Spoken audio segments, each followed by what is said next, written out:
El Colegio Mexicano de Ortopedia, en su 75 aniversario, presenta su segundo Congreso Virtual 2021.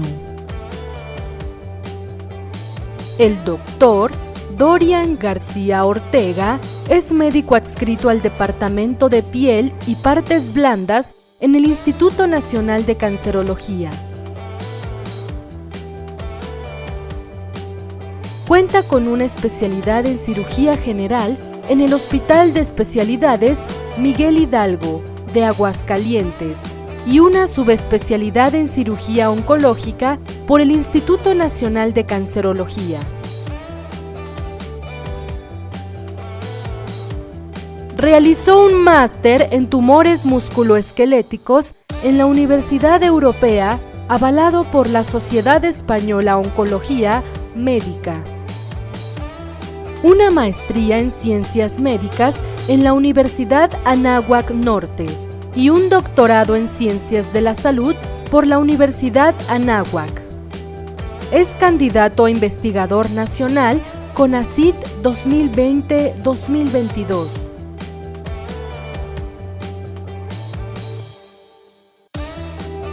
Pertenece a la European Society of Surgical Oncology, a la Society of Surgical Oncology, a la Connective Tissue Oncology Society, a la Sociedad Mexicana de Oncología y a la Sociedad Médica del Instituto Nacional de Cancerología.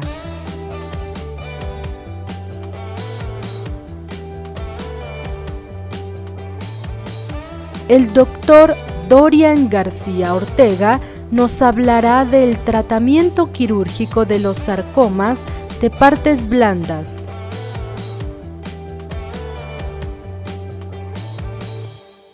Agradezco al Colegio Mexicano de Ortopedia y Traumatología y al su comité organizador por la invitación a este congreso.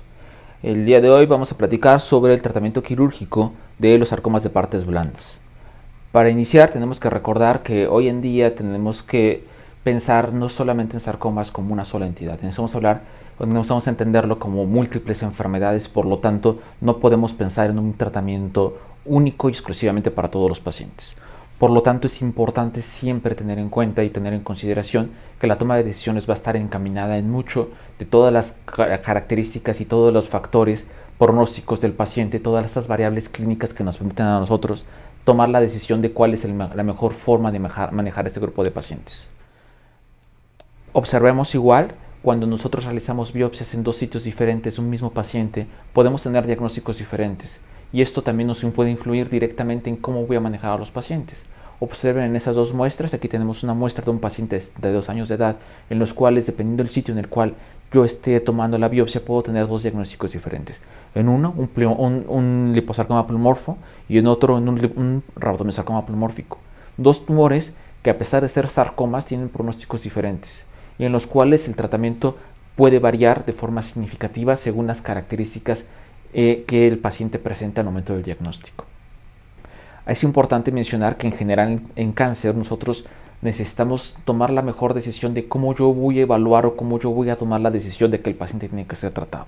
¿Por qué? Porque no es lo mismo con el paciente si es necesario llevarlo o empezar con cirugía, iniciar con quimioterapia o empezar con radioterapia, o darle tratamiento único con cirugía, tratamiento único con quimioterapia, tratamiento único con radioterapia, o cambiar las modalidades, darle quimio-radioterapia y después la cirugía, o quimioterapia, cirugía y luego quimio-radioterapia. Esas son muchas variables que nosotros debemos siempre tener en consideración, además de otras modalidades extra como puede ser perfusión helada de extremidad, cirugía y luego radioterapia, o quimio-radioterapia concomitante, cirugía y plus radioterapia postoperatoria o radioterapia adyuvante. Esta toma de decisiones tiene que estar sustentada siempre tomando en consideración todas estas variables clínicas que comentábamos al inicio, así igual también con la valoración por un equipo multidisciplinario para buscar la mejor forma de manejar a ese grupo de pacientes. Ese es el escenario clínico que nosotros vemos de forma habitual cuando estamos trabajando en grupos de sarcomas, cuando trabajamos en centros de referencia de pacientes. Son pacientes que llegan con tumores localmente avanzados, pacientes que llegan con tumores con presencia de procesos infecciosos, sangrados, y que nosotros debemos tomar la decisión de qué hacerlo. La forma más sencilla y habitual, o lo que antes se conocía, yo estoy hablando de los años 80, no es algo que deberíamos estar abandonando hoy en día, es amputar a los pacientes. Entonces muchos de esos pacientes, en algunos centros, desafortunadamente en Latinoamérica y en algunas partes del mundo, al momento que llegan a la consulta se decide amputarlos porque se considera que no hay otras opciones de tratamiento, y esto no es cierto. Habitualmente necesitamos pensar, necesitamos tener en consideración cuál es mi objetivo de tratamiento, qué es lo que yo busco. Particularmente necesitamos encontrar esos dos factores. Uno, evitar la recurrencia local y a distancia, es decir, incrementar el periodo de una enfermedad y la supervivencia global en ese grupo de pacientes. Secundariamente, mantener la funcionalidad de la extremidad. Evidentemente, siempre la vida está por encima de la función.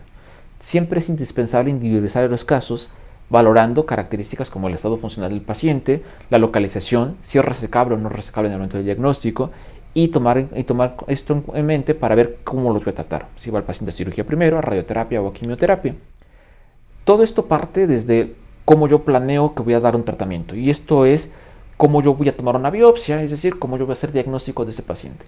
Habitualmente, o lo que se recomienda, es que la biopsia se realice en el mismo centro donde se va a realizar el tratamiento, y esto es porque nos debe permitir una adecuada planeación de la cirugía, porque hay que recordar que cada que yo hago una biopsia para tener diagnóstico de un paciente que tiene una sospecha de un sarcoma, nosotros necesitamos resecar el sitio por el cual yo obtuve esa muestra. También necesitamos anticipar cómo voy a reconstruir ese paciente una vez que yo remueva la lesión. Y para esto habitualmente nos apoyamos de equipos de otros médicos, como puede ser cirugía plástica, cirugía vascular. Esto, el simple hecho de tomar una biopsia adecuadamente, nos puede llevar a un éxito ya por el simple hecho de tomarla hasta el 77%, que es un porcentaje extraordinariamente bueno. Hay que tomar en consideración que existen varios tipos de biopsia, y esto cada una tiene su indicación. Biopsias por aspiración con aguja fina, la única indicación real hoy en día es cuando tenemos sospecha de enfermedad ganglionar, o pacientes que tienen recurrencia ya con diagnóstico previo, aunque esta parte y esta última está quedando ya en desuso debido a que hoy en día estamos solicitando muestras de mayor tejido para poder hacer pruebas moleculares para tratamientos en caso de que el paciente no sea candidato a un tratamiento quirúrgico. Biopsias excisionales solamente en caso de lesiones de menores de 3 centímetros. La sugerencia es que este grupo de pacientes, si estamos sospechando que son sarcoma, se remueva totalmente la lesión, se envíe y se cierre con una hemostasia perfecta para tratar de evitar que se pueda diseminar la lesión en el sitio local. O biopsias incisionales, que habitualmente las ocupamos única y exclusivamente para los pacientes que fallaron las biopsias por punción guiadas por tomografía. Lo ideal, y hoy en día se tienen que hacer biopsias por TrueCut guiadas por ultrasonido idealmente. Es también importante ver la dirección de cómo yo voy a tomar las biopsias. Eso es una forma adecuada. Cuando yo realizo biopsias transversales con respecto a la extremidad, lo que estoy condenando al paciente es a que requiera una reconstrucción mucho más compleja y por lo tanto tiene un riesgo mayor de dehiscencia y puede requerir un tratamiento mucho mayor que el tratamiento que debería de estar recibiendo este paciente. Recuerden que es importante no la comodidad del paciente, no la comodidad del cirujano, sino que el paciente tenga que tener el mejor tratamiento posible. Siempre debe resecarse el sitio de la biopsia, como les comenté hace un momento, y tiene que estar la resección muy ligada a las características anatómicas del paciente, anatómicas de cómo creció la lesión, si la lesión creció de forma empujante o creció de forma infiltrante. Y habitualmente después de remover la lesión, lo que sugerimos siempre es colocar clips para dirigir los sitios particulares en los cuales tenemos sospecha de que estamos quedándonos con un margen un poco más corto. Es importante que no debemos de esos pacientes quedarse con enfermedad residual. Es importante también que el paciente tenga que tener todo su análisis clínico completo, evitar reacciones no planificadas. Esto es porque es muy común que llega el paciente con una lesión y dice, sí, lo puedo quitar. Si el paciente llega, se opera y se quita la lesión, pero no se planificaron. ¿Esto qué genera? Habitualmente, en términos globales, el 40% de todas las resecciones que se hacen en el mundo sobre sarcomas, 40% son cirugías no planificadas. Y de estas, el 70% vamos a tener enfermedad residual. Es decir, el 70% de esos pacientes van a estar maltratados. Esto es importante porque tiene implicaciones en el pronóstico del paciente. Incrementa de forma significativa las recurrencias locales, tiene peores resultados funcionales porque son pacientes que tenemos que reoperar y tenemos que quitar mayor cantidad de tejido. Y no solamente eso, también incrementa el riesgo de recidivas a distancia, por lo tanto, una supervivencia global mucho más corta. Habitualmente nos hemos guiado en muchas ocasiones con guías de manejo como las de la NCCN para ver qué voy a hacer con esos pacientes. De forma simplista podemos decir que los pacientes en etapas clínicas 1 tendrían que ir a resecciones amplias, única y exclusivamente, y los pacientes localmente avanzados, que incluyen etapas clínicas 2 y las 3, sería la resecabilidad determinada por la funcionalidad que tenga el paciente, que irían a resección amplia, más menos radioterapia, más menos quimioterapia o más menos quimiorradioterapia o perfusión aislada según las características del paciente. Y para los pacientes de etapa clínica 4, ya sea que estén llevados a metastasectomía o llevados a quimioterapia paliativa o quimioterapia de inducción según sea el caso. Sin embargo, esto necesitamos ir cambiándolo. ¿Por qué? Pues porque necesitamos entender que no todos los sarcomas son iguales a pesar que se parezcan. Antiguamente, estamos hablando hace más de 10 años, nosotros considerábamos a los sarcomas en dos grandes grupos, sarcomas de alto riesgo y sarcomas de bajo riesgo. Los de alto riesgo eran pacientes que tenían alto grado tumoral, histologías de pobre pronóstico como sarcoma sinovial, sarcoma de Ewing, entre otros más, tumores mayores de 5 centímetros, pacientes que tuvieran tumores multifocales o que fueran recurrentes. Hoy en día estamos cambiando esta postura por algo que es mucho más útil, que son nomogramas, que lo que tratan de hacer es estimar la supervivencia del paciente durante todo el seguimiento y nos ayudan a personalizar en muchas ocasiones el tratamiento. Actualmente muchos de ellos están en validación, pero nos ayudan siempre a tomar decisiones y mejora también la estratificación para ensayos clínicos. Esto es bastante importante porque esto es el presente de los sarcomas hoy en día. ¿Qué es un nomograma? Un nomograma lo que se sustenta en modelos de regresión dinámica que subdivide a los pacientes por subgrupos pronósticos acorde a qué tan favorable es, dependiendo de las variables pronósticas, la aparición de los eventos oncológicos, particularmente supervivencia global, pero de la enfermedad. Los efectos son dependientes del tiempo y esto está relacionado directamente con las variables conocidas como son la edad, el tamaño, el grado, la histología, la multifocalidad o la resección incompleta de la misma. Particularmente aquí les muestro, por ejemplo, un nomograma, que este lo pueden descargar en línea, es de uso gratuito, en el cual les presento los 3 artículos que validan su uso. Se llama PERSARC. Lo que nos permite hacer es nosotros valorar qué tanto podemos modificar el tratamiento. Observen, por ejemplo, estas son las características que presenta este programa, y puedo yo agregar todas las variables que comenté en un inicio, agregar cómo yo lo traté y puedo observar cuál es el pronóstico que presenta el paciente, ya llámese supervivencia global o periodo libre de enfermedad. Y observamos que cada que yo cambio alguna variable, puedo modificar de forma significativa la supervivencia global o el periodo libre de enfermedad. Y es por eso que aún teniendo el mismo paciente, los desenlaces oncológicos varían. Y es por eso importante tener todas estas características para tomar la decisión. Las variaciones pueden ir desde porcentajes muy pequeños del 1 al 2% hasta el 15 al 20%. Esto es bastante importante para decidir cómo voy a manejar este grupo de pacientes. Hay otros más, como por ejemplo Sarculator, que también nos permite, aquí también les presento los artículos que validan el uso de esta herramienta, nos permiten valorar qué paciente se pudiese beneficiar de tratamiento de quimioterapia de inducción en adyuvante.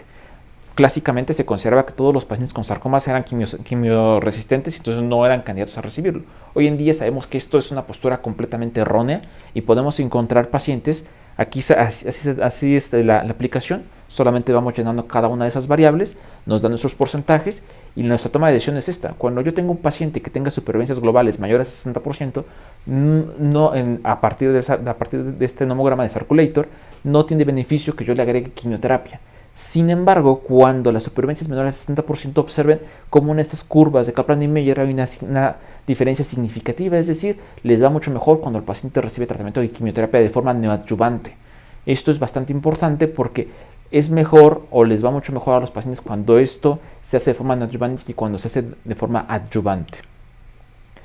También hay que comentar que el tipo de resección, eso es un clásico de Enneking, divide las resecciones en varios tipos, intralesionales, marginales, amplias y radicales. Las intralesionales son biopsias, la probabilidad de dejar enfermedades residuales del 100%, de recurrencias del 100%. Los marginales son los que se resecan por la pseudocápsula. Estos pacientes están destinados al fracaso. Todos estos pacientes, la pseudocápsula tiene células tumorales por definición, por lo tanto estoy dejando tumor. Entonces esos pacientes que dicen, ¿sabes que me fui por la capsulita? Es un manejo inadecuado, es un manejo erróneo. Y las resecciones amplias y las radicales finalmente son el estándar de oro hoy en día de tratamiento. Uno de los estatus que debemos de considerar siempre de estatus de resección es que hay varias formas de clasificarlo. Uno es el estatus R. El estatus R los divide en R0, R1 y R2. R0 es cuando no hay enfermedad ni macro ni microscópica. R1 cuando no hay macro pero micro sí. Y R2 cuando está dejando enfermedad macroscópico. la OICC postuló que había que buscar otras características más, como es, aparte, qué tanto de margen teníamos, y ellos consideraban como un margen adecuado la presencia de un margen con más de 1 milímetro de microscópico al momento de que se hacen los cortes. Y hay una otra forma de valorarlo, que es dicotómica, únicamente positivos o negativos, en los cuales únicamente estamos valorando qué pacientes se removió completamente la enfermedad y en qué pacientes se quedaron con la enfermedad todavía.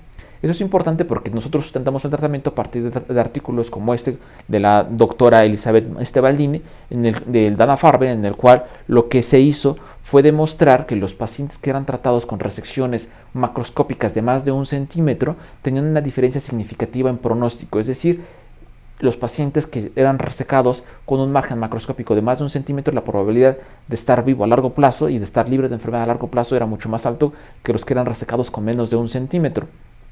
Después de esto han salido una serie de artículos que han demostrado toda esta información. Lo que podemos concluir en este escenario es que los pacientes tienen mayor beneficio cuando son resecados con más de 2 milímetros. De 2 milímetros para arriba es suficiente como para considerar en la resección microscópica. La macro, nosotros sugerimos y nosotros hacemos como escuela en el Instituto Nacional de Cancerología resecciones macroscópicas de 2 centímetros o en algunas histologías particulares como dermatofibrosarcoma nos vamos hasta 3 o 4 centímetros según las características clínicas topográficas de la lesión.